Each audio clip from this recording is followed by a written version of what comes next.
We have reached the final topic of this course. Let's begin now. The advent of the internet made our lives easier. Communication is now happening at lightning speed. Transactions related to money and data are quite common nowadays. With this, came a plethora of data being available for everyone. Whether it is for use or misuse is something that we shall be talking about. Today everything works via a login screen.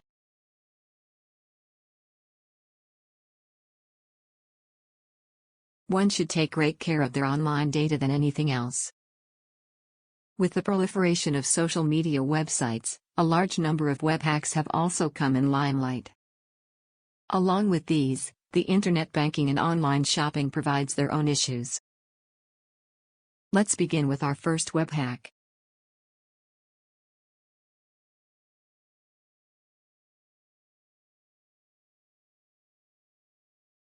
Phishing is one of the most common web-based attacks.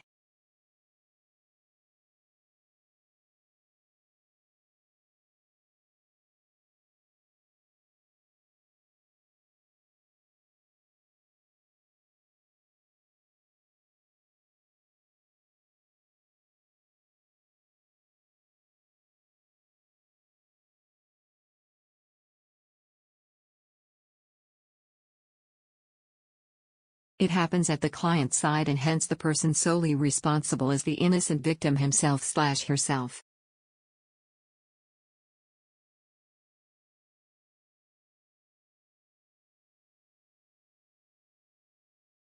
So, what happens in this attack? Let's find out. Phishing is the act of making a web page appear as authentic as possible. The naive users will interact with a phished website only to divulge all their details very cheaply.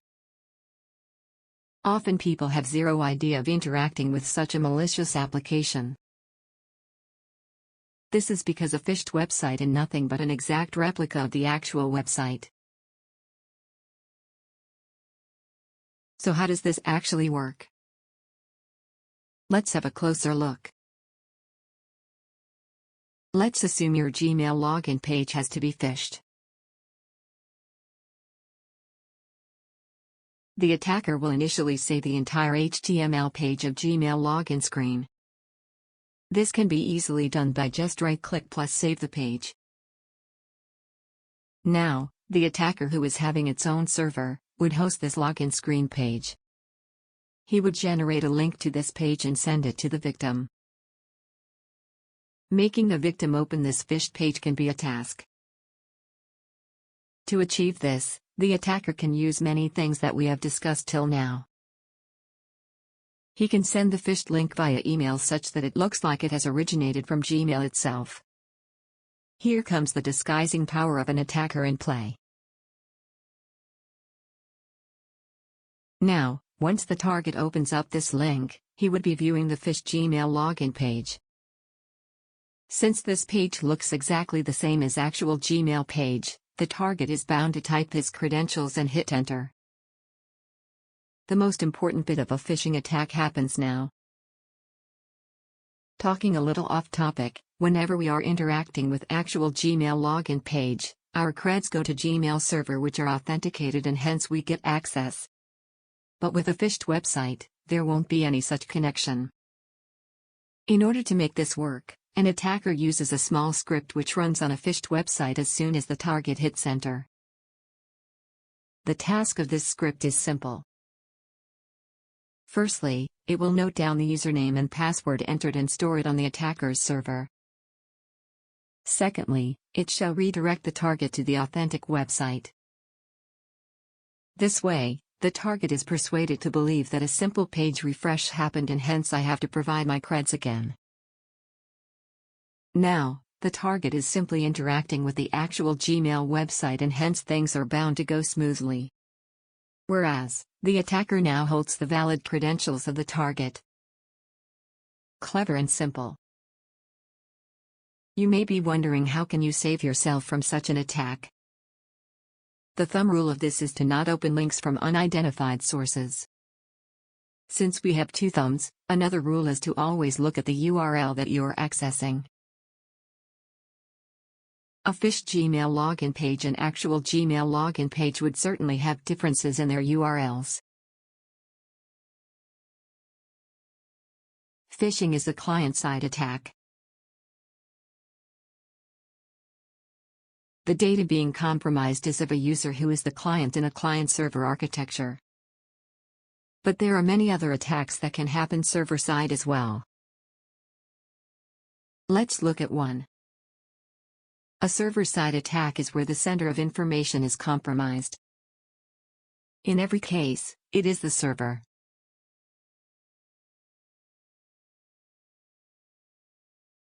It can be a database of server or its resources. Imagine Netflix being down, it will probably be because of a server-side attack.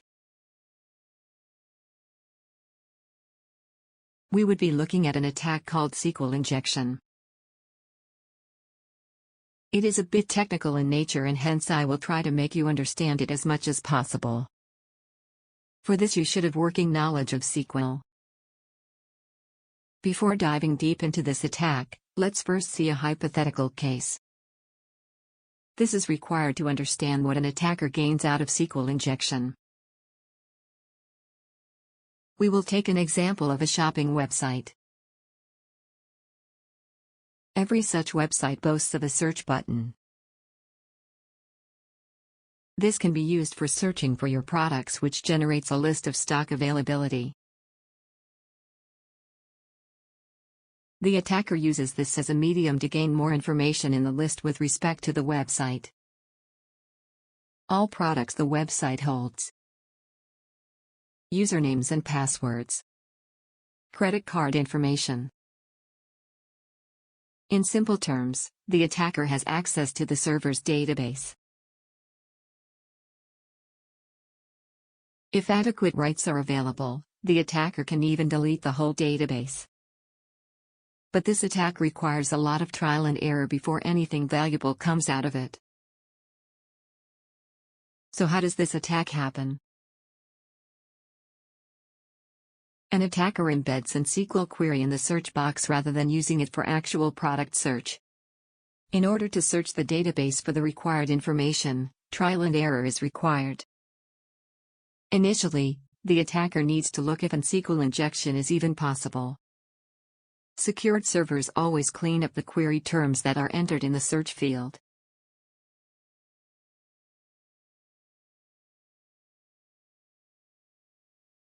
But if this isn't the case, then those services are vulnerable to SQL injection. Post this, a lot of queries are executed to understand. Type of database. Table names. Column names.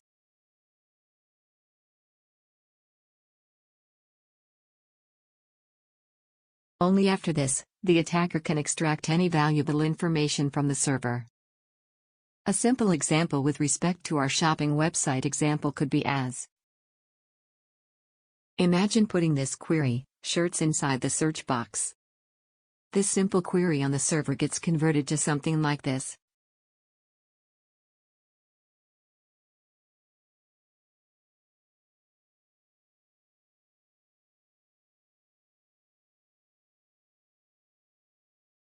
The attacker has to replace shirts with its own query.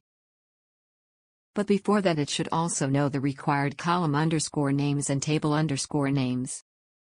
Once shirts is replaced with a query, the server database executes the new query which gives away results. So an attacker can place something like this in the search box.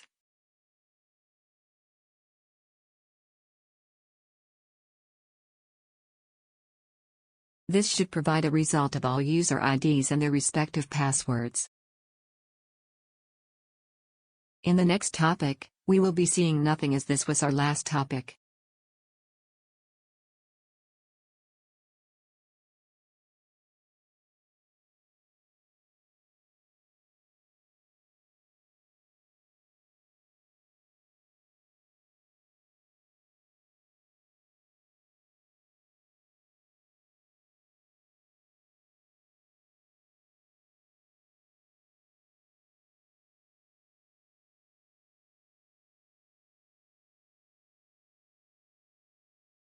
This completes our topic on web hacking.